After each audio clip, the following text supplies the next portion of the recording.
Iran की दहाड़ ने अमेरिका को फरार होने पर मजबूर कर दिया। वैसे अमेरिका फरार तो होता है, क्योंकि पहले जंग की शुरुआत करता है और बाद में फिर इलाका खाली कर देता है। यह अमेरिका की पुरानी आदतों में से एक है। आज भी अमेरिका उसी रास्ते पर चलना चाहता है, पीठ दिखाना पुरानी आदत जो रही है। डोनाल्ड ट्रंप भी यही काम कर रहे हैं, लेकिन मियाद कम है। महज 2 महीने की जंग में अमेरिका के होश ठिकाने आ गए। महज 48 घंटे के प्रोजेक्ट फ्रीडम का दम निकल गया और फिर अमेरिका ने घोषणा कर दी कि हम होर्मुज में ऑपरेशन फ्रीडम को रोक चुके हैं और साथ ही साथ हमने ऑपरेशन एपिक फ्यूरी को भी खत्म कर दिया है। डोनाल्ड ट्रंप ने स्ट्रेट ऑफ होर्मुज में चल रहे प्रोजेक्ट फ्रीडम सैन्य मिशन को स्थायी रूप से विराम दे दिया। ट्रंप ने कहा कि ईरान के साथ समझौते की दिशा में प्रगति हुई है, हालांकि नाकेबंदी जारी रहेगी और तनाव खत्म नहीं हुआ है। माना यह जा रहा है कि ईरान की ओर से यूएई के खिलाफ हमले के बाद यह कदम उठाया गया है, यानी खाया पिया कुछ नहीं और ग्लास तोड़े 12 आना। यही कहानी अमेरिका की। पहले आप डोनाल्ड ट्रंप का एक पोस्ट देखिए। ट्रंप ने लिखा है कि पाकिस्तान समेत कई देशों के अनुरोध पर यह कदम उठाया गया, लेकिन कहानी यहीं खत्म नहीं होती। ट्रंप ने यह भी स्पष्ट कर दिया कि ईरान के खिलाफ नाकेबंदी पूरी तरह जारी रहेगी। इसका मतलब यह हुआ कि ईरान से कोई भी जहाज होर्मुज पार नहीं कर पाएगा और ना ही कोई शिप अरब सागर से ईरान तक पहुंचेगा। यानी सैन्य दबाव कम नहीं होगा, सिर्फ रणनीति बदली गई। तो ट्रंप ने अपना ऑपरेशन क्यों रोका? क्या वजह रही कि डोनाल्ड ट्रंप यहां पर अपना ऑपरेशन रोकने को मजबूर हो गए? हम आपको वो बताते हैं जो ट्रंप ने पोस्ट में लिखा है। फिर जो लिखा है उस बयान का हम पोस्टमार्टम भी करेंगे, उस बयान की कुंडली भी खोलेंगे। तो ट्रंप ने क्यों रोका प्रोजेक्ट फ्रीडम महज 48 घंटे के अंदर? ट्रंप ने सोशल मीडिया पर पोस्ट कर जानकारी दी। ट्रंप ने कहा कि ईरान के साथ बातचीत में बड़ी प्रगति हुई है, ऑपरेशन को रोककर अंतिम समझौते को रूप दे रहे हैं। पाकिस्तान समेत कई देशों के अनुरोध पर कदम उठाया गया है। ईरान के खिलाफ नाकेबंदी पूरी तरह जारी रहेगी। ईरान से कोई भी जहाज होर्मुज पार नहीं कर पाएगा। मिस्टर डोनाल्ड ट्रंप ये कह रहे हैं कि पाकिस्तान समेत कई देश ने इसके लिए अनुरोध किया। हालांकि जो सफल नहीं होता तो ट्रंप उसका ठीकरा पाकिस्तान पर ही फोड़ते हैं। प्रोजेक्ट फ्रीडम शुरू होते ही हालात बिगड़ने लगे थे। अमेरिका ने पहले ही ईरान को चेतावनी दी थी कि वो इस ऑपरेशन में दखल ना दे। इसके बावजूद ईरान ने अमेरिकी नौसैनिक के जहाजों, व्यापारिक जहाजों और यहां तक कि खाड़ी देशों पर भी हमले शुरू किए। अमेरिकी अधिकारियों के मुताबिक यह हमले इतने बड़े नहीं थे कि पूरी जंग दोबारा शुरू हो जाए, लेकिन इससे साफ हो गया कि सीज़फायर बेहद नाजुक स्थिति में है और डोनाल्ड ट्रंप की चेतावनी, डोनाल्ड ट्रंप की धमकी को तवज्जो नहीं देता है तेहरान। तेहरान ने अमेरिकी राष्ट्रपति को 2 मिनट में औकात बता दी। जैसे ही ऑपरेशन फ्रीडम शुरू हुआ, तेहरान ने ताबड़तोड़ हमले शुरू कर दिए उन जहाजों पर जो अमेरिकी नेवी के जहाज थे। रक्षा मंत्री पीट हेग्सेथ और जॉइंट चीफ्स के चेयरमैन ने भी माना कि स्थिति तो काबू में है, लेकिन खतरा बहुत ज्यादा है। और इस बात से यह भी आशंका उठ रही है कि ईरान ने अमेरिका की उम्मीदों के खिलाफ जाकर हमला किया, चेतावनी के बावजूद हमला किया, डोनाल्ड ट्रंप की वार्निंग के बावजूद हमला किया। इसका मतलब यह है कि तेहरान ना डोनाल्ड ट्रंप की वैल्यू करता है और ना ही अमेरिकी चेतावनी की वैल्यू करता है। यानी एक सुपर पावर की साख तेहरान ने फिर से मिट्टी में मिला दी, जिसके बाद डोनाल्ड ट्रंप को लगा कि कोई बड़ा सैन्य नुकसान ना हो जाए, अमेरिकी मरीज मारे ना जाए, तो ऑपरेशन बंद करना ही ठीक है। ट्रंप को लगा कि ईरान शांत रहेगा और दूसरे देशों के सहारे अमेरिका के सामने आकर गड़गड़ाएगा, लेकिन ऐसा नहीं हुआ। बल्कि ईरान ने अमेरिकी नेवी शिप पर और यूएई पर हमला शुरू कर दिया और कहा कि होर्मुज में आने की गुस्ताखी ना करें। अमेरिका कितना मजबूत है, उसकी क्या साख है, इसी बात से आप अंदाजा लगाइए कि अमेरिका की देखरेख में मात्र 3 शिप ही निकल पाए। बाकी के जहाजों ने अमेरिकी निगरानी से गुजरने से मना कर दिया। उधर ईरान के सरकारी मीडिया ने इसे ईरान की जीत बताया। उनका कहना है ट्रंप को पीछे हटना पड़ा क्योंकि वो इस रास्ते को खुलवाने में पूरी तरीके से नाकाम रहे। अमेरिका इस ऑपरेशन के तहत सिर्फ 3 जहाज ही सुरक्षित निकाल पाया, जबकि जंग से पहले होर्मुज में औसतन हर रोज 130 जहाज गुजरा करते थे।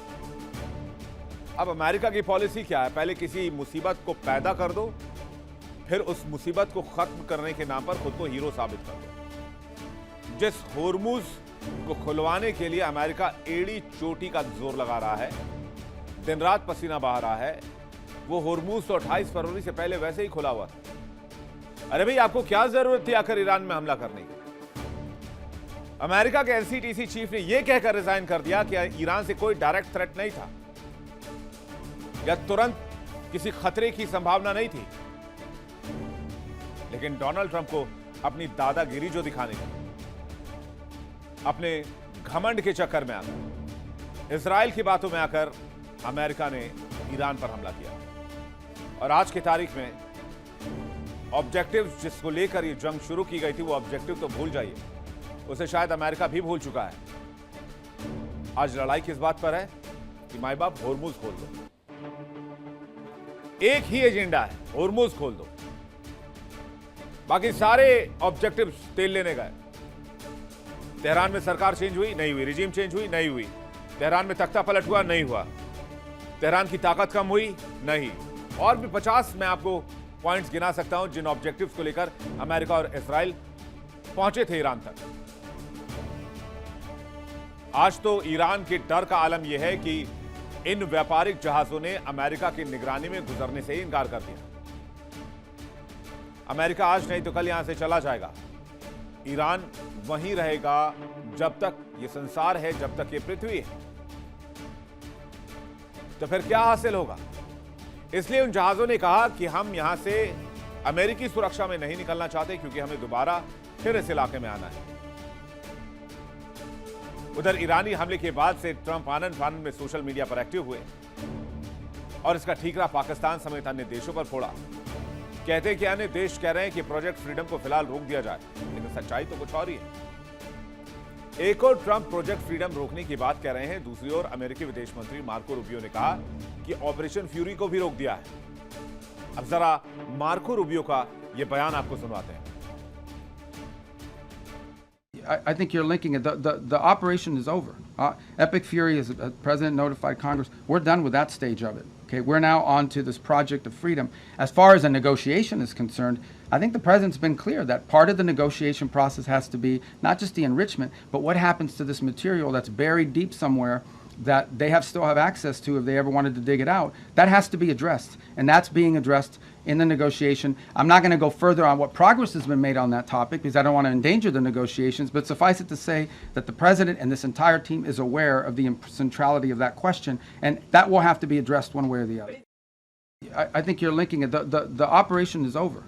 Epic Fury, as the president notified Congress, we're done with that stage of it. Okay, we're now on to this project of freedom. As far as a negotiation is concerned, I think the president's been clear that part of the negotiation process has to be not just the enrichment, but what happens to this material that's buried deep somewhere that they still have access to if they ever wanted to dig it out. That has to be addressed, and that's being addressed in the negotiation. I'm not going to go further on what progress has been made on that topic because I don't want to endanger the negotiations, but suffice it to say that the president and this entire team is aware of the centrality of that question, and that will have to be addressed one way or the other. पूरी दुनिया को तेल, gas और उर्वरक के संकट में फंसाकर America मसीहा बनना चाहता है। क्या मजाक है? तानाशाही के इंतहा है। अमेरिका पहले संकट को जन्म देता है, फिर उस संकट को खत्म करने के नाम पर खुद को हीरो कहता है। और अब अमेरिका कह रहा है कि उसने जंग खत्म कर दी, जंग रोक दी है। यहां लोग अंदाजा लगा रहे थे कि जंग खत्म कब होगी, लेकिन अचानक और चुपचाप तरीके से एक तरफा अमेरिका ने जंग के खात्मे का ऐलान कर दिया। लेकिन जंग उन्हीं को खत्म भी करना था। शुरुआत तो अमेरिका ने की थी।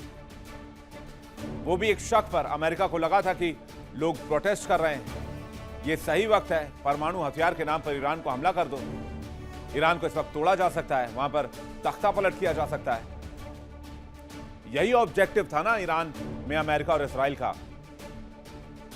तो अमेरिका और इजराइल ने हमला किया तो ईरानी भी एकजुट हो गए, अमेरिका और इजराइल के खिलाफ खुलकर खड़े हो गए।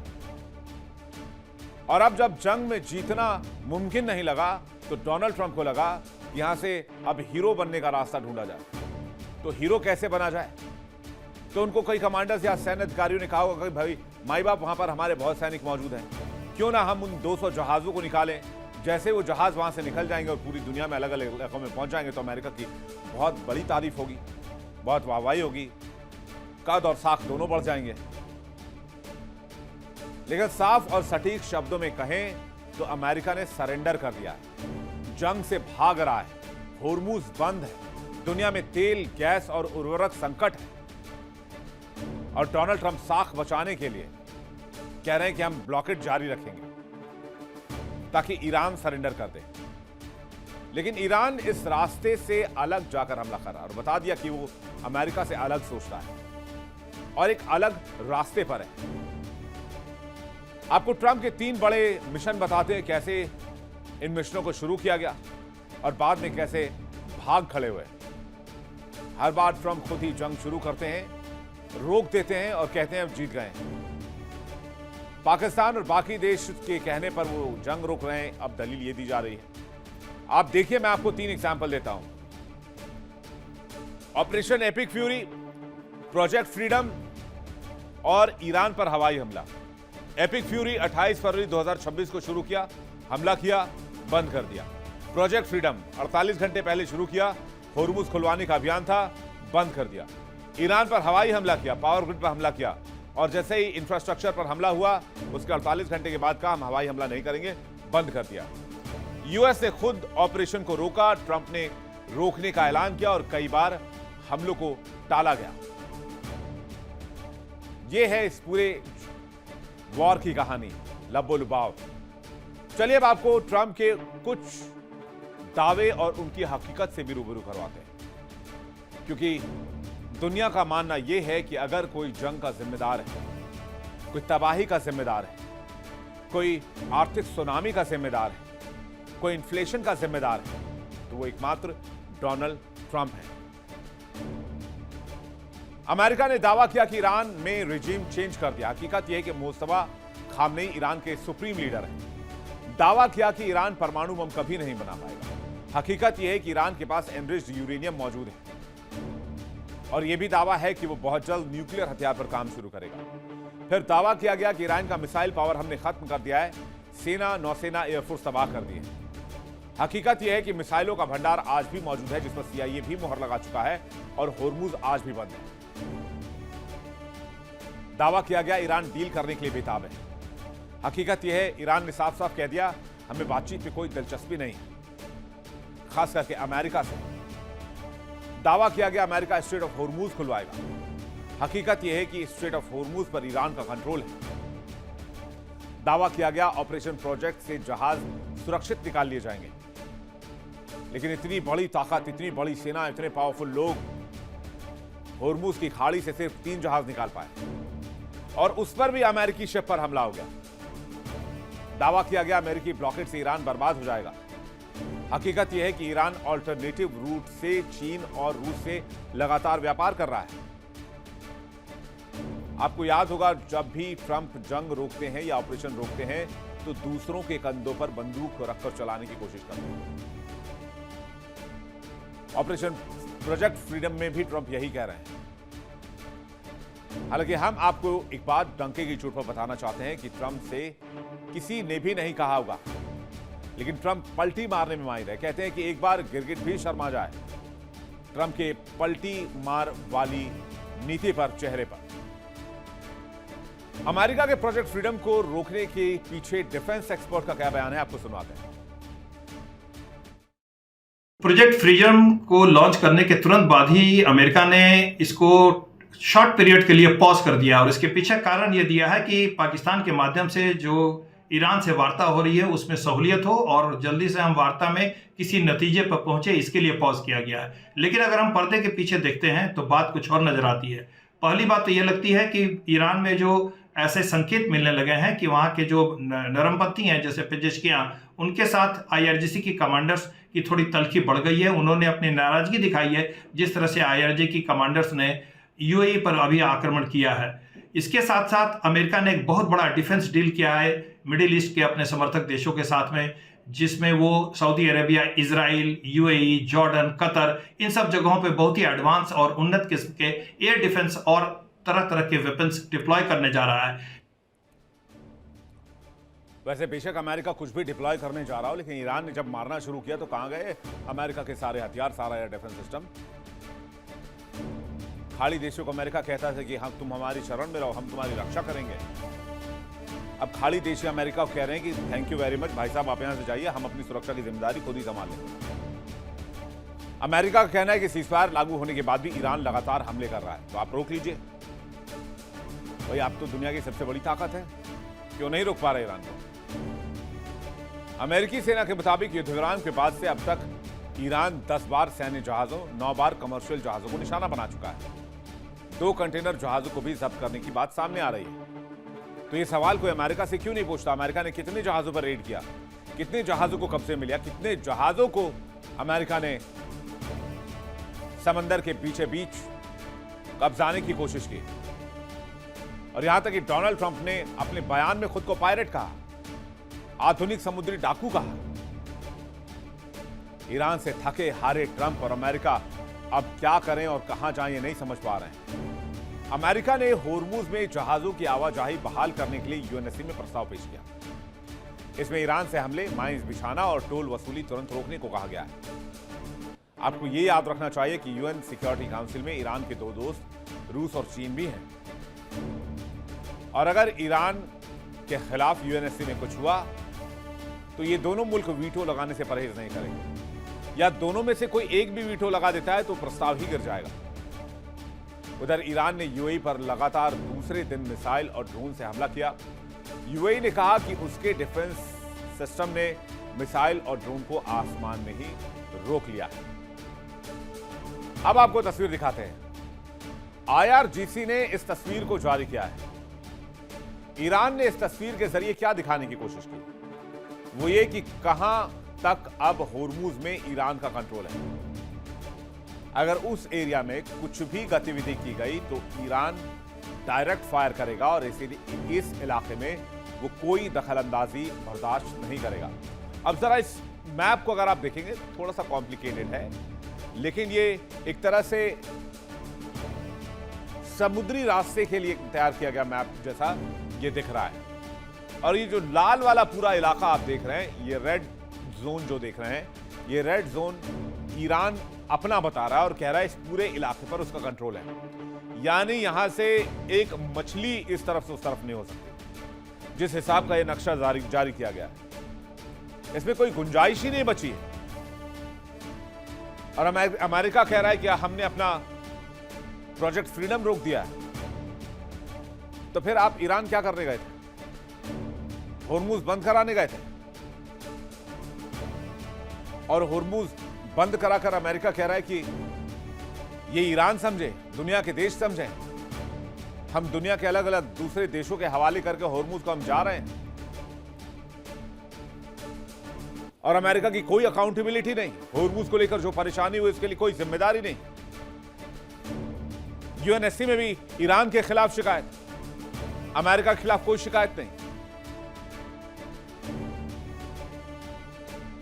जो भी परेशानी हो रही है अमेरिका ईरान को और ईरान अमेरिका को इसके लिए जिम्मेदार मानता है। उधर ईरान ने जवाब दिया कि 47 सालों तक प्रतिबंध ईरान पर लगा था, अमेरिका पर नहीं। यह आर्थिक आतंकवाद है, दादागिरी है। पहले भी होर्मुज में सारी चीजें नॉर्मल थी, लेकिन अमेरिका ने हमला कर माहौल बनाया। तो इसके लिए कोई दूसरा नहीं, सिर्फ ट्रंप और अमेरिकी प्रशासन ही जिम्मेदार है। अब आपको एक एआई तस्वीर दिखाते हैं जिसको ईरान ने जारी किया है। यह है वो तस्वीर जो ईरान ने जारी किया है। दरअसल ईरान सोशल मीडिया पर लगातार मीम्स बनाकर डोनाल्ड ट्रंप का मजाक उड़ाता रहा है और अपनी सेना की ताकत दिखाता रहा है। ईरान कह रहा है कि हम जंग के लिए तैयार हैं और अमेरिका सरेंडर करके भाग चुका है। जाहिर है अमेरिका और ईरान में शांति हो या ना हो, लेकिन खाड़ी में ट्रंप तो सरेंडर कर गए हैं, इस बात पर मुहर लग गई। जंग में जीत हो नहीं पा रही, साथ कोई दे नहीं रहा। नेटो देश भी हाथ खड़े कर चुके हैं। इजराइल जो कल तक जंग लड़ रहा था वो भी अब शांत दिख रहा है। ऐसे में अमेरिका को सरेंडर करना ही सबसे अच्छा विकल्प लग रहा है। ट्रंप कह रहे हैं कि नाकेबंदी जारी रहेगी, लेकिन ऑपरेशन एपिक फ्यूरी और प्रोजेक्ट फ्रीडम को खत्म कर दिया गया है। तो फिर अमेरिका की घेरेबंदी का क्या मतलब है? इसके पीछे की थियरी क्या है? चलिए ये भी जानते हैं। क्योंकि मिडिल ईस्ट में जितने भी एयरबेस हैं वहां पर सैनिकों का रहना सुरक्षित नहीं है, इसलिए युद्धपोत पर और अन्य शिप पर सैनिक भी रुके हुए हैं और उनकी देखभाल और सुरक्षा की दृष्टि से सारे युद्धपोत इस इलाके में तैनात किए गए। यानी घेरेबंदी ईरान के लिए नहीं है। अमेरिका ये दिखाने की कोशिश कर रहा है और छिपाने की कोशिश ये कर रहा है कि वो अपने सैनिकों की रक्षा के लिए वहां मौजूद है। तो कुल मिलाकर अगर कहें तो ईरान की दहाड़ के बाद ट्रंप का फरार होना तय माना जा रहा है। अब चलिए वो लिस्ट भी देख लीजिए जब अमेरिका हारता रहा है और फिर जंग से भागता रहा है। वियतनाम युद्ध जरा फुल स्क्रीन आपको दिखाते हैं। 20 साल की लंबी लड़ाई, भारी नुकसान के बाद मजबूरन पीछे हटना पड़ा, हासिल कुछ नहीं हुआ, पूरी दुनिया में किरकिरी हुई और अमेरिका का पहला असफल ऑपरेशन बना। अफगानिस्तान युद्ध, $2 ट्रिलियन से अधिक का खर्च, तालिबान ने अंततः सत्ता हासिल कर ली वापस और 21 साल के बाद अमेरिका को अफगानिस्तान से उसी तालिबान को हैंडओवर करके भागना पड़ा जिसके खिलाफ वो 20 साल तक लड़ाई लड़ता रहा। इससे बड़ी बेइज्जती क्या होगी? जबरदस्ती इराक युद्ध में अमेरिका कूदा, अमेरिका के अंतर्राष्ट्रीय साख को धक्का लगा, एक नए संघर्ष और इस इलाके में अस्थिरता को अमेरिका ने जन्म दिया। ईरान जंग, परमाणु कार्यक्रम का आरोप लगाकर अमेरिका ने हमला किया और अब सैन्य ऑपरेशन को खत्म करने का ऐलान कर दिया है। ट्रंप ने जंग तो खत्म कर दिया, लेकिन वो फिर हमला करेंगे या नहीं करेंगे इस बात की कोई गारंटी नहीं है, क्योंकि पलटी मारने में भी ट्रंप का कोई सानी नहीं है। और अगर जंग में अमेरिका को कुछ नहीं मिला और जंग में अमेरिका ने खोया बहुत है, तो क्या डोनाल्ड ट्रंप उस तासीर के व्यक्ति हैं कि यहां से वो खाली हाथ चले जाएं? मुझे नहीं लगता। यानी कुछ तो कुछ पर्दे के पीछे है। अभी क्या है वो आने वाले दिनों में पता चलेगा। चलिए आगे बढ़ते हैं अगली खबर की ओर। एक ब्रेकिंग न्यूज आ रही है, बड़ी खबर। डोनाल्ड ट्रंप ने ईरान को फिर से धमकी दे दी है। यूएस की बात नहीं मानी तो बमबारी होगी, यूएस की बात मानी तो ब्लॉकेड हटा लेंगे, ईरान को हर हाल में होर्मुज को खोलना ही होगा।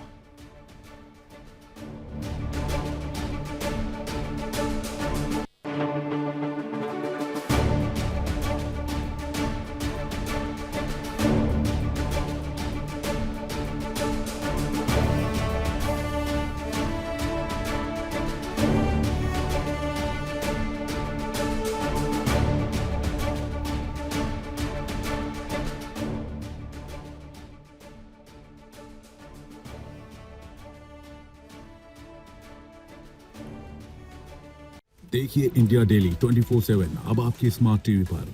इंडिया डेली मौजूद है सभी डिजिटल प्लेटफॉर्म पर लाइव और लगातार। इंडिया डेली 24/7 हर दिन राष्ट्र को समर्पित।